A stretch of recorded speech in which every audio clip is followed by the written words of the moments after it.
Reading with your kids. Hola, ni hao, konnichiwa, assalamu alaikum, shalom, mahaba, monomoli wanji, namaste, jumbo, bienvenidos. Hi, my name is Jedley, and this is the Reading with Your Kids podcast.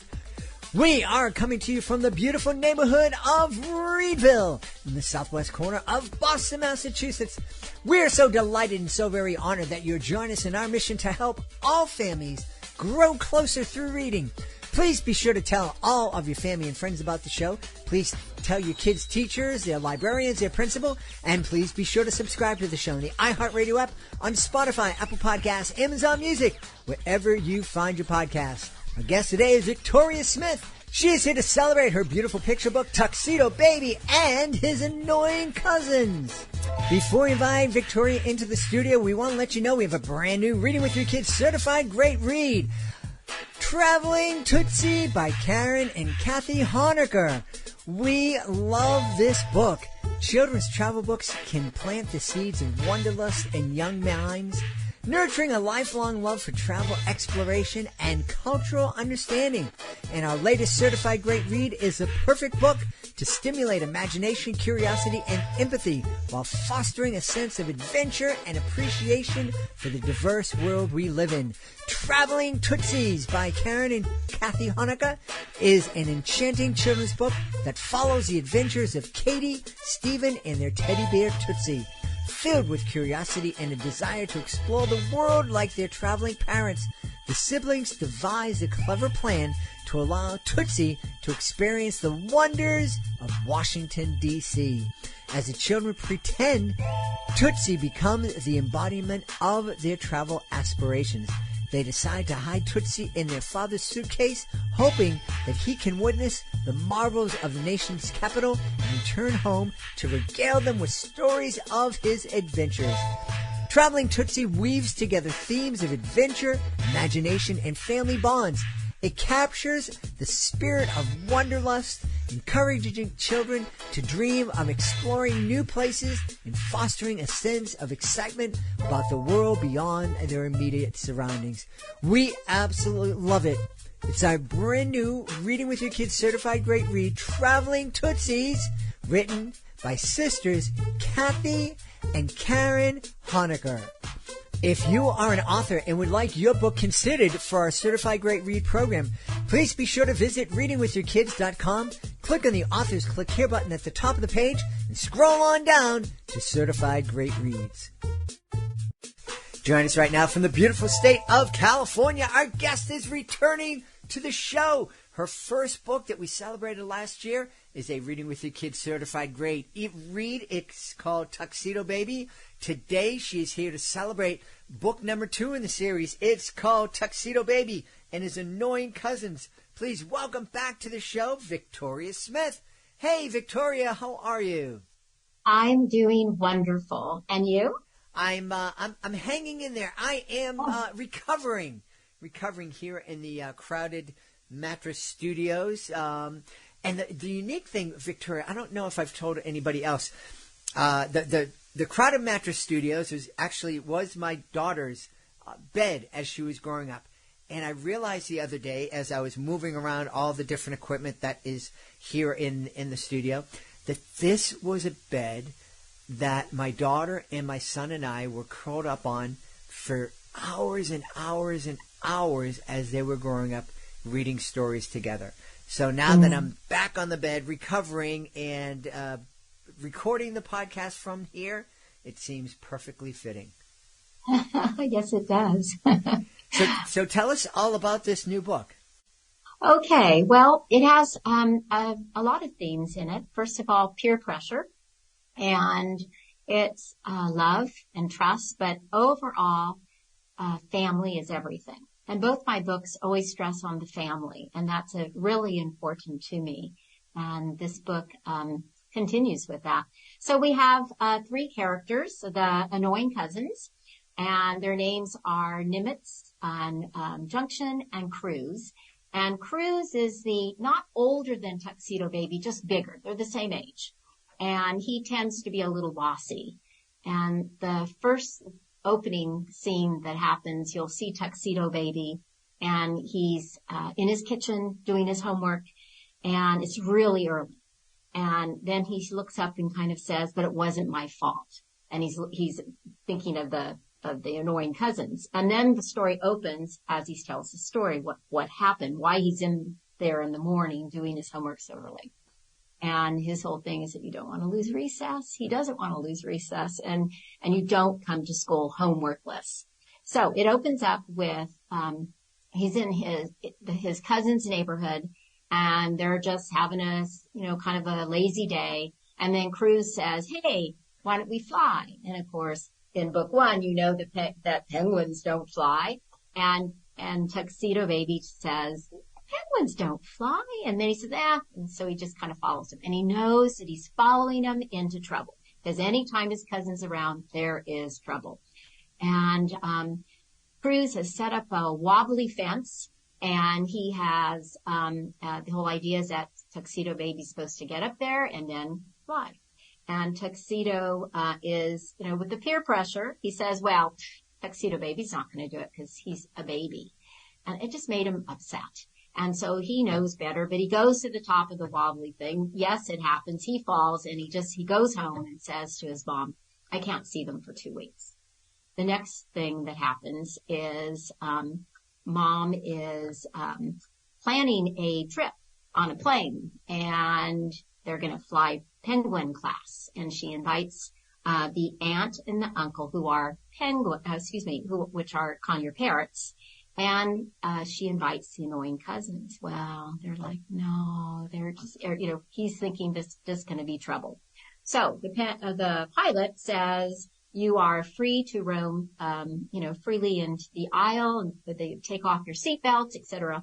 And what did the penguins do? The annoying cousins. They start running and they're bothering everybody who's on the side. They're jumping, they're dancing, and Tuxedo Baby is he's just looking at them, just shaking his head. So he tells on him. And sure enough, the aunt and uncle fly in, and they put him back in their seats. And now everyone's giving them the eye, right? The annoying cousins are giving Tux the eye. And that eye means you're going to be in trouble later. But he doesn't know when or how. And so the trip is over. Tuxedo wants to run to the bathroom while the parents are getting all the luggage. And what he doesn't know is that his annoying cousins also came in after him. And now they start pounding on all the stalls. And when Tux gets out to wash his hands, all the passengers now that were in there, they assume it was him. And so one man takes him by the, kind of like this, and takes him out to the waiting parents, and says that he was disturbing all of the weary passengers. And now, meanwhile, the annoying cousins, they're all laughing because they got him. They got him back. And they're just laughing and thinking it's just hilarious.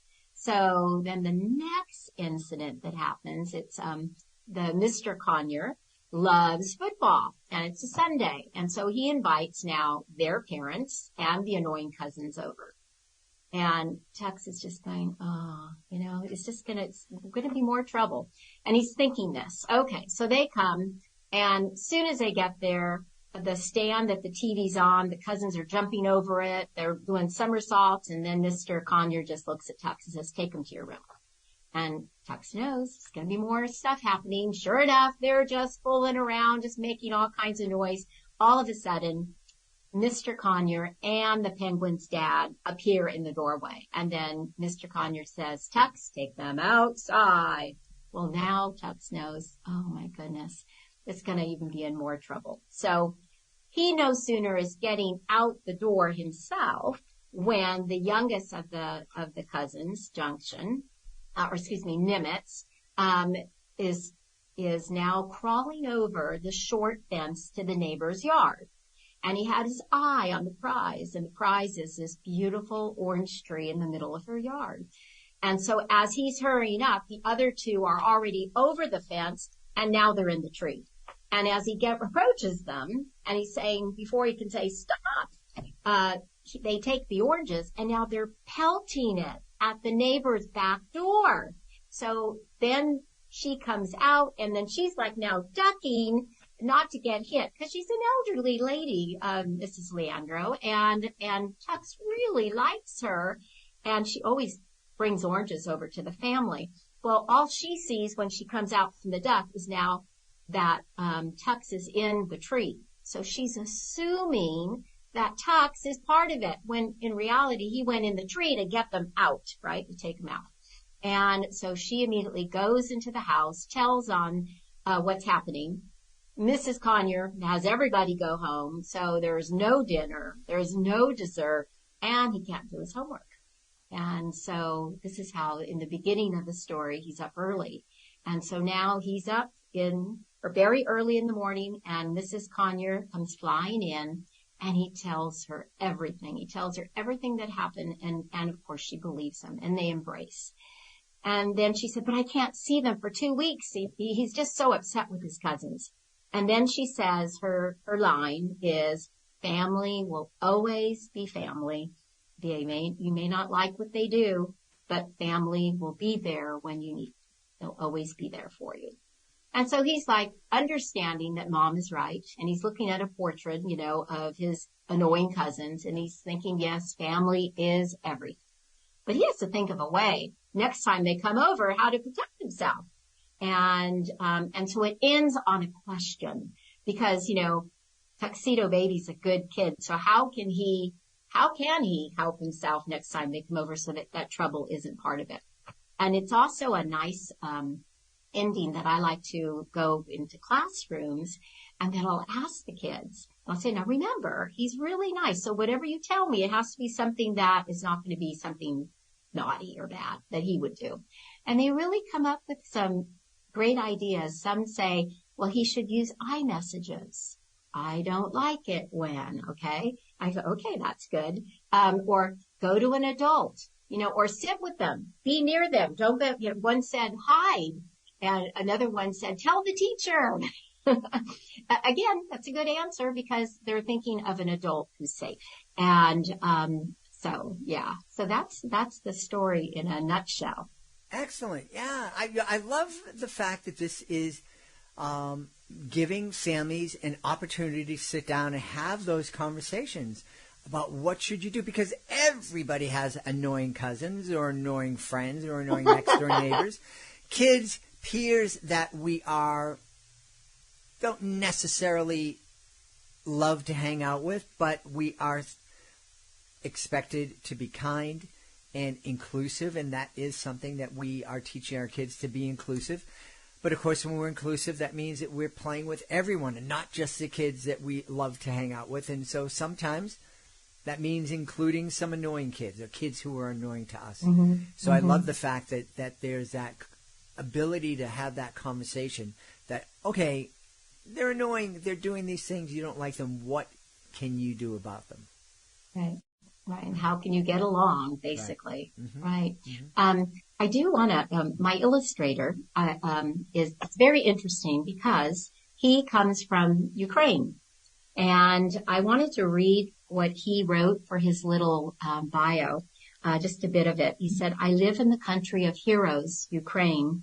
My main critic is my 7-year-old daughter. And then he says that I believe that people will always read books to their children.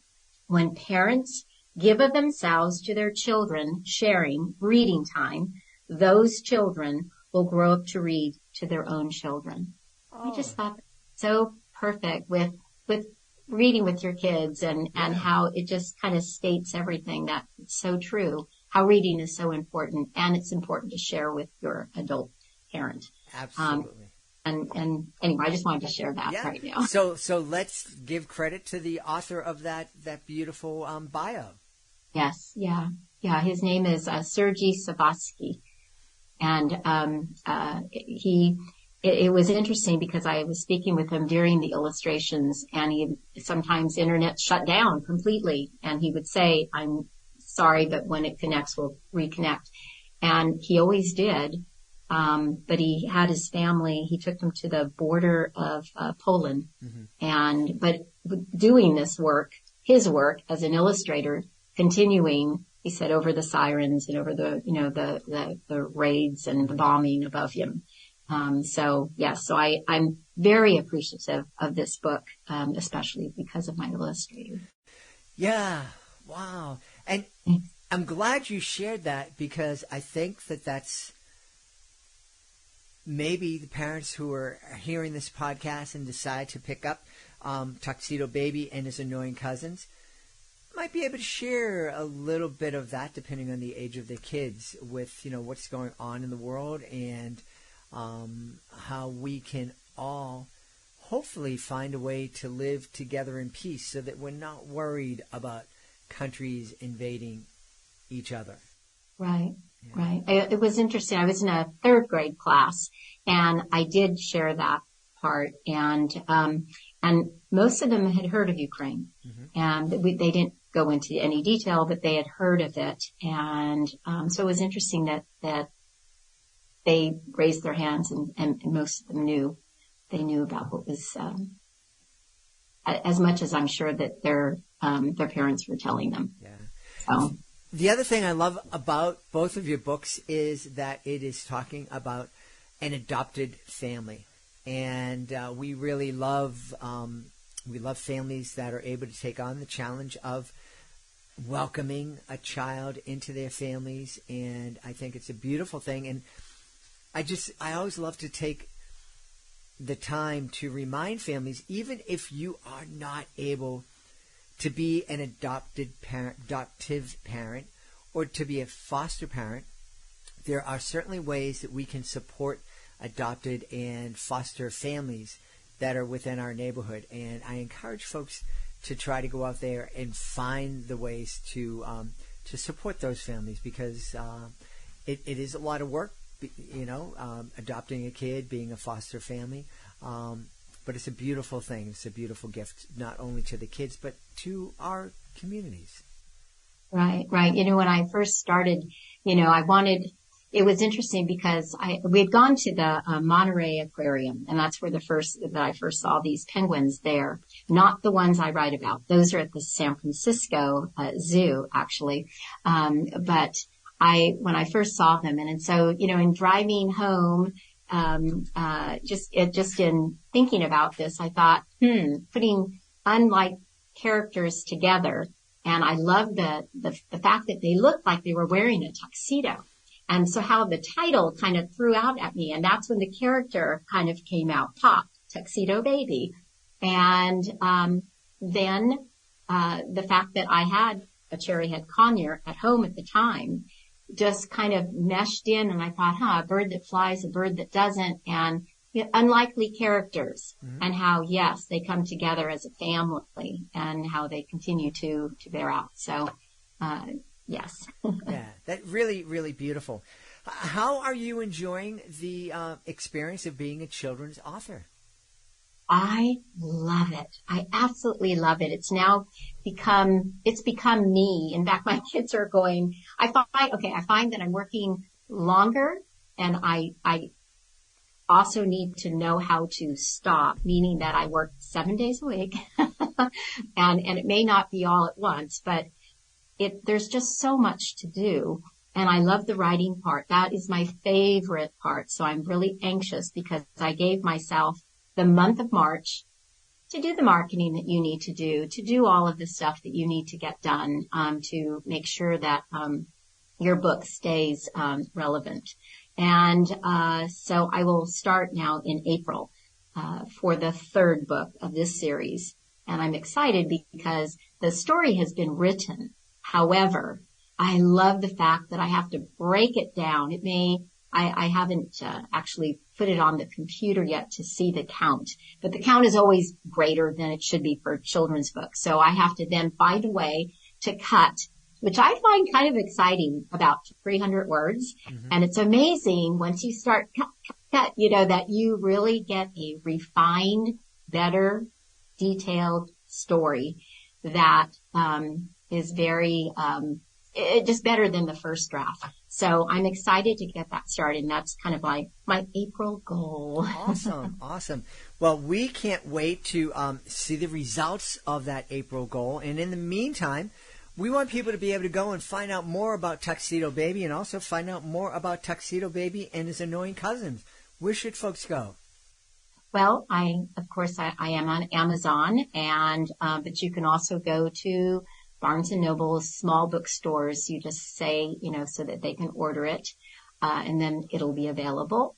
And my website is www.familyzooproductions.com.